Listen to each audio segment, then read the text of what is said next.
एक बार भगवान श्री कृष्ण द्वारिका में विराजे थे, माता रुक्मणी थी और नारद जी आ गए। नारायण नारायण। नारद जी ने कहा प्रभु आपकी जय हो, आज मैं आपसे कुछ पूछना चाहूंगा। भगवान ने कहा पूछो। प्रभु आपकी माया क्या है, आप जरा अपनी माया के बारे में बताइए। भगवान बोले अच्छा चलो नारद जी, हम माया के बारे में बाद में बताएंगे, पहले हमारे संग घूमने चलो। आज नारद जी भगवान के संग घूमने गए द्वारिका के बगीचे जंगलों में। अब ध्यान दीजिएगा, एक तरफ एक नारद जी हैं और एक भगवान श्री कृष्ण हैं। दोनों लोग रथ पर चढ़े और चले, रथ को बीच जंगल में छोड़ा और भगवान नारद जी को लेकर पैदल पैदल पैदल पैदल चले। श्री कृष्ण को बहुत प्यास लगी तो भगवान ने नारद जी से कहा नारद जी हमें बड़ी प्यास लगी है, कुछ पानी का बंदोबस्त कीजिए, पानी पिलाइए। नारद जी बोले प्रभु आप इसी पेड़ की छांव में विराजिए, हम अभी पानी लेकर आते हैं। भगवान उसी पेड़ की छांव में बैठे हैं और नारद जी पानी लेने गए। पानी लेने गए, दूर दूर तक पानी कहीं मिला नहीं। एक छोटा सा गांव उस जंगल के बीचों बीच नारद जी को दिखा। नारद जी को लगा वाह जरूर यहां पर पानी मिलेगा। तो उस गांव में पहुंचे तो वहां एक सुंदर सी स्त्री कुएं से पानी भर रही थी। नारद जी ने कहा देवी थोड़ा सा जल हमें भी पिलाओ। उस कन्या ने नारद जी को देखा और नारद जी ने उस कन्या को देखा, दोनों की आंखें मिली और दोनों में प्रेम हो गया। उस स्त्री ने बोला कि मैं यहाँ के राजा की बेटी हूं। नारद जी बोले वाह हम तुमसे विवाह करना चाहते हैं। अच्छा नारद जी का भी मन हुआ कि चलो हम भी गृहस्थी बसाएं। नारद जी ने उस पानी भरने वाली स्त्री जो बहुत सारी सखियों के साथ थी पर सभी सखियों में वो अत्यधिक सुंदर थी, नारद जी को मोह गई और नारद जी ने कहा कि हम आपसे विवाह करना चाहते हैं। उस कन्या ने कहा ठीक है हमारे पिताजी से आप पूछ लीजिए, वो तैयार हैं तो मैं भी तैयार हूं।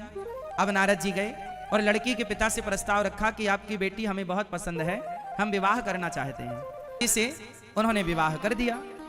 विवाह हुआ। अब नारद जी रहने लगे आनंद से गृहस्थी में। अच्छा नारद जी आए थे पानी लेने, नारद जी आए थे भगवान के लिए पानी लेने, पर वो भूल गए पानी वानी भगवान को और गृहस्थी में चले गए। कुछ दिनों बाद, कुछ वर्षों बाद नारद जी के यहाँ उनकी पत्नी गर्भवती हुई और उनकी एक सुंदर सी बेटी हुई। दोबारा उनकी पत्नी कुछ वर्षों बाद गर्भवती हुई और उनकी सुंदर सा बेटा हुआ। बेटी और बेटा। अब नारद जी गृहस्थ का आनंद ले रहे हैं, तभी क्या हुआ जो नारद जी के ससुर थे उनकी मृत्यु हो गई। अच्छा नारद जी राजा बन गए और राजगद्दी पर बैठकर उनकी एक बेटी एक बेटा और सुंदर सी पत्नी बड़े आनंद से वो रहने लग गए। राजगद्दी पर बैठे हैं राजा और प्रेम से राज सत्ता चलाने लग गए। तभी एक दूसरे राजा ने अटैक कर दिया नारद जी के राज्य पर और नारद जी को युद्ध का कोई अनुभव तो था नहीं क्योंकि वो तो संत आदमी थे और संत लड़ना भिड़ना क्या जाने। नारद जी बेचारे उस युद्ध में हार गए और हारे ऐसे कि नारद जी भागे और भागे तो पत्नी और बच्चों को लेकर भागे, पत्नी और बच्चों को लेकर भागे। भागते भागते भागते भागते उन्हें खूब प्यास लगी, खूब भूख लगी, पर कोई खाना नहीं, कोई पानी नहीं। बेचारे परेशान हो गए। नदी के उस पार कोई गांव दिखाई पड़ा नारद जी को, तो नारद जी सोचे चलो उस गांव में चलते हैं। छोटे छोटे बच्चे, ये दोनों पति पत्नी नारद जी और नारद जी की पत्नी, इन्होंने एक नाव तैयार की, लकड़ी की जुगाड़ बनाया। कोई नाव, नदी के उस पार जाना है, वहां गांव दिखाई पड़ रहा है, शायद कुछ खाने को मिल जाए। तो एक नाव बनाई और नारद जी ने अपनी बेटी और बेटा और पत्नी को बिठाया और नाव चली। दुर्भाग्य देखिए कि नाव जब बीच में पहुंची नदी के तो नाव डूब गई और नाव डूबी तो नारद जी की पत्नी और बच्चे तीनों डूब गए। बच्ची अलग डूब रही है, बेटा अलग डूब रहा है, पत्नी अलग, और चिल्ला रहे हैं तीनों बचा लो। बेटी कह रही है पिताजी बचाओ, बेटा कह रहा पिताजी बचाओ, पत्नी कह रही है हे प्राण प्रिय बचाओ। अब नारद जी को तैरना तो आता था, बाकी तीनों को तैरना नहीं आता था। नारद जी ने बहुत कोशिश की, बेटे को बचाएं तो बेटी मर जाए, बेटी को बचाएं तो पत्नी मर जाए, क्या बताएं। बहुत कोशिश की नारद जी ने, नदी का बहाव इतना तेज था वो किसी को नहीं बचा पाए। अब नारद जी बड़ा हमने, तूने हमारी बेटी बेटा हंसता खेलता परिवार तूने छीन लिया, हे विधाता क्या बिगाड़ा मैंने। रोने लगे नारद जी। नारद जी बोले मैं भी जीऊंगा नहीं, मैं भी मर जाऊंगा। अभी नारद जी मरने का सोच ही रहे थे कि तब तक भगवान आए और भगवान बोले नारद जी हमारा पानी मिला, पानी लेने आए थे, पानी मिला। अब नारद जी ने भगवान को देखा, कुछ याद आया। भगवान बोले, नारद जी हमारे लिए पानी लेने गए थे और अभी तक नहीं आए, 1 घंटे से मैं बैठा हूं। अब नारद जी बोले, हे प्रभु अभी 1 ही घंटा हुआ है? हाँ 1 घंटा हुआ, तुम 1 घंटे पहले तो गए थे। अब नारद जी ने सोचा, हे भगवान तो ये सब क्या था?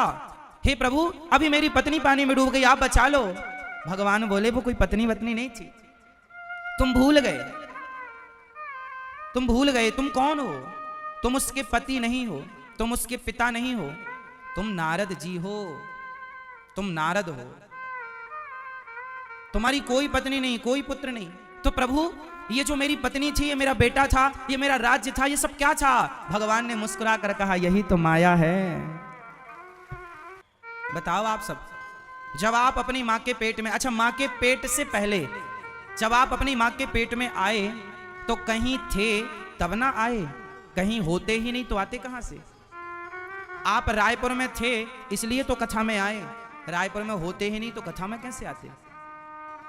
तो आप सब लोगों से मेरा सवाल, आप जब अपनी मां के पेट में आए तो मां के पेट में आने से पहले आप सब कहां थे? फास्ट उत्तर दो, थे या नहीं?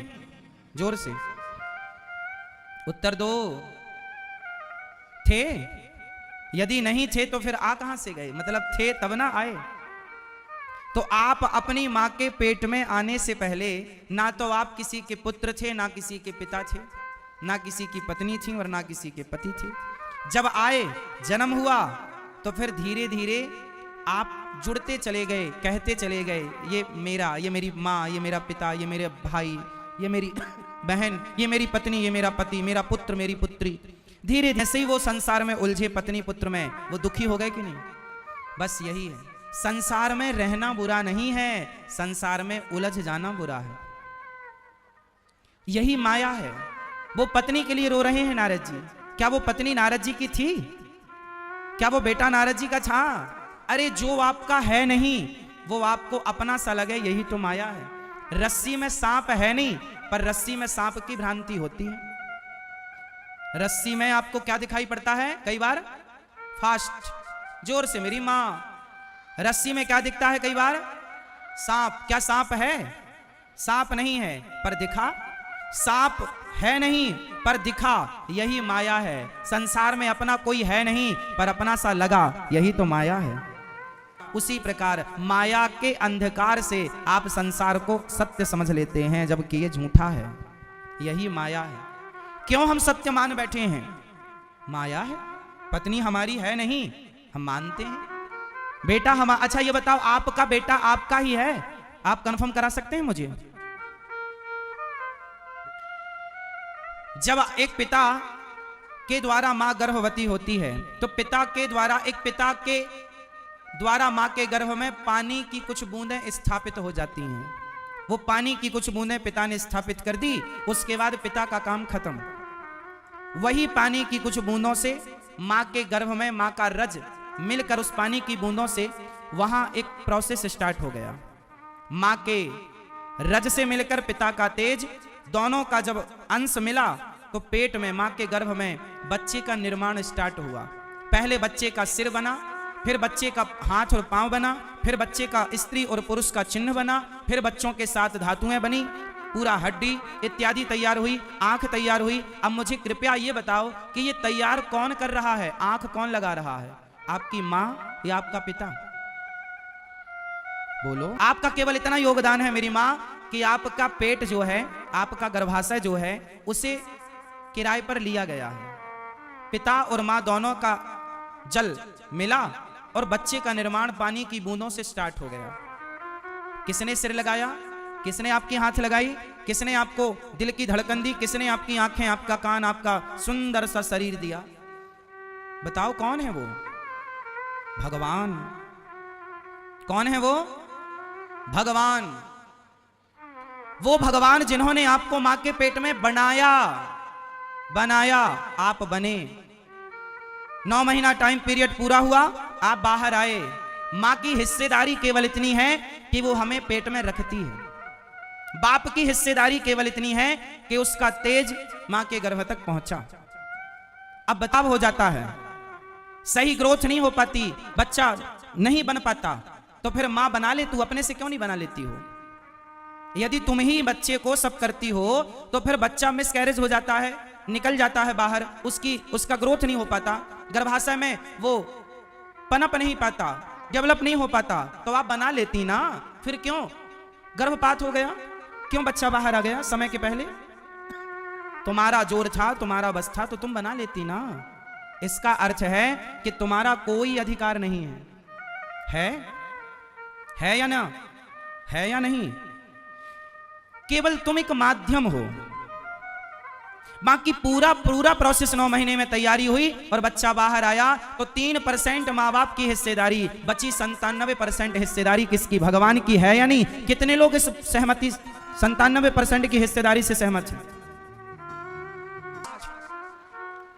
आप पर किसका अधिकार ज्यादा है? जोर से भगवान का।